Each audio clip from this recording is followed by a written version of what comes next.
Boa noite a todos. É com grande alegria e enorme prazer que temos a oportunidade de nos reencontrarmos nas nossas noites de estudos. Após as noites de estudos ministradas pelos nossos companheiros Nando, com Obsessão e Desobsessão, o Gino, com o Livro dos Médiuns, voltamos nós com o nosso estudo e comentário do Livro dos Espíritos. Aliás, dia 18 de abril, o nosso bom velhinho estará completando 165 anos, sendo que a sua primeira edição foi publicada em 1857. E dentro das pesquisas encontrei o Bloco de Kardec, se eu não estou enganado.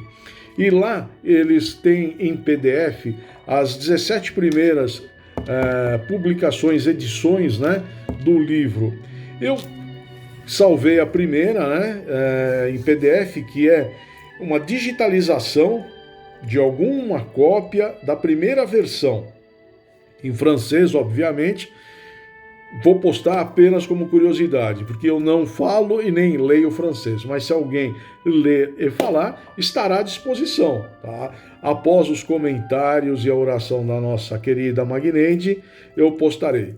Então, como forma de gratidão, nesse momento eu convido a todos a fechar os seus olhos, a serenar os seus corações, buscar a imagem bendita de Jesus, o nosso Mestre, Maria Santíssima, a imagem de Maria da Cruz, a mentora da nossa casa e a mentora e responsável pelos estudos. Convido a todos também para que possam se transportar para uma praia, um jardim, uma praça, um lago, para uma casa de oração, para a nossa casa de oração, Cristo Transformador, para um cômodo da sua casa, onde mais trouxer paz ao coração de todos. Nesse momento, peço que todos nos dermos as mãos de forma virtual, elevemos o pensamento e hoje vamos iniciar a nossa jornada com o Salmo 23. O Senhor é meu pastor e nada me faltará. Deitar-me faz em verde pastos, guia-me mansamente a águas tranquilas, refrigera minha alma, guia-me pelas veredas da justiça, por amor do seu nome. Ainda que eu andasse pelo vale da sombra da morte, não temeria mal algum, porque tu estás comigo, e tua vara e o teu cajado me consolam. Preparas uma mesa perante mim na presença de meus inimigos. Unges a minha cabeça com óleo, e o meu cálice transborda.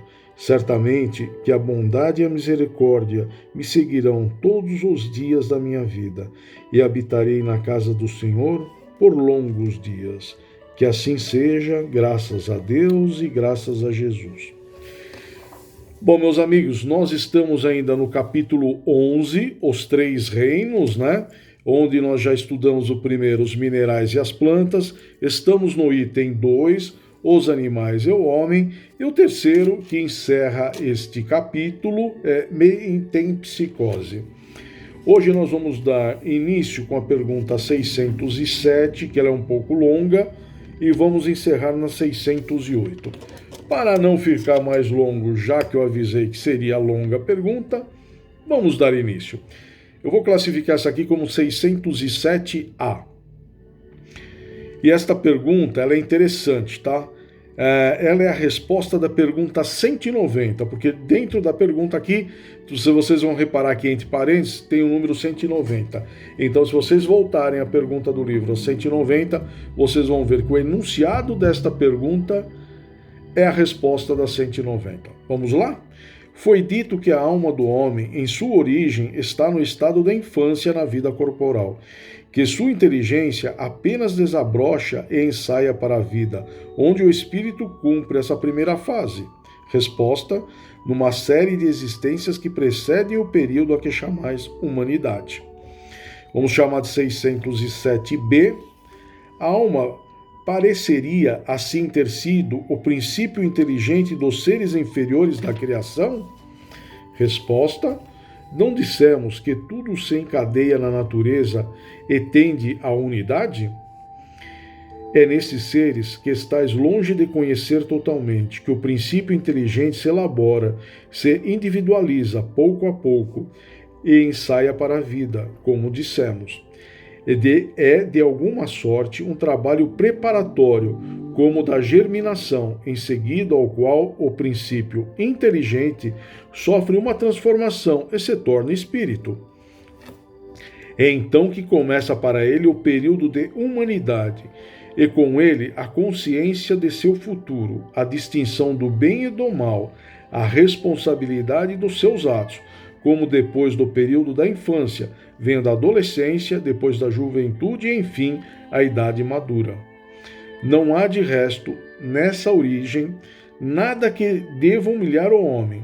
Os grandes gênios são humilhados por terem sido fetos informes no seio de sua mãe? Se alguma coisa deve humilhá-lo, é a sua inferioridade diante de Deus e sua impotência para sondar a profundeza dos seus desígnios e a sabedoria das leis que regem a harmonia do universo. Reconheceis a grandeza de Deus nessa harmonia admirável que torna tudo solidário na natureza. Crer que Jesus haja feito alguma coisa sem objetivo e criado seres inteligentes sem futuro seria blasfemar contra a sua bondade, que se estende sobre todas as suas criaturas. Vamos chamar de 607C. Esse período de humanização começa sobre a Terra? A Terra não é o ponto de partida da primeira encarnação humana. O período da humanização começa em geral em mundos ainda inferiores.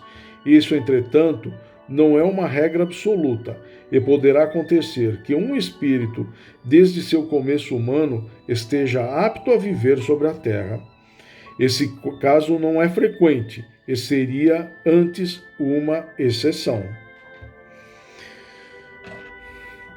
Como eu digo, não a chamo de religião, e sim uma filosofia de vida. Aqui fica demonstrado isso. Vamos seguir. 608 e última desta noite. O espírito do homem, depois de sua morte, tem consciência das existências que lhe precederam o período de humanidade? Não, porque é nesse período que começa para eles a vida de espírito, e é mesmo difícil que lembre de suas primeiras existências como homem. Como homem, absolutamente não se lembra mais dos primeiros tempos de sua infância, e ainda menos do tempo que passou ao seio de sua mãe. Por isso, os espíritos nos dizem que não sabem como começaram. Aqui faz uma referência à pergunta 78, que contém aqui também referência à resposta com este comentário. Tá? Bom, meus amigos, por hoje, em termos de pergunta, é só. O vídeo já está longo. Então, o próximo vídeo serão dos comentários. Depois vem a nossa doce Magneide com seus comentários, sua oração. Depois eu vou postar essa edição que eu localizei. E depois o espaço estará democraticamente aberto para cada um poder fazer seu comentário, colocar sua opinião, colocar alguma curiosidade, algum caos. Para não se alongar mais, voltamos em breve.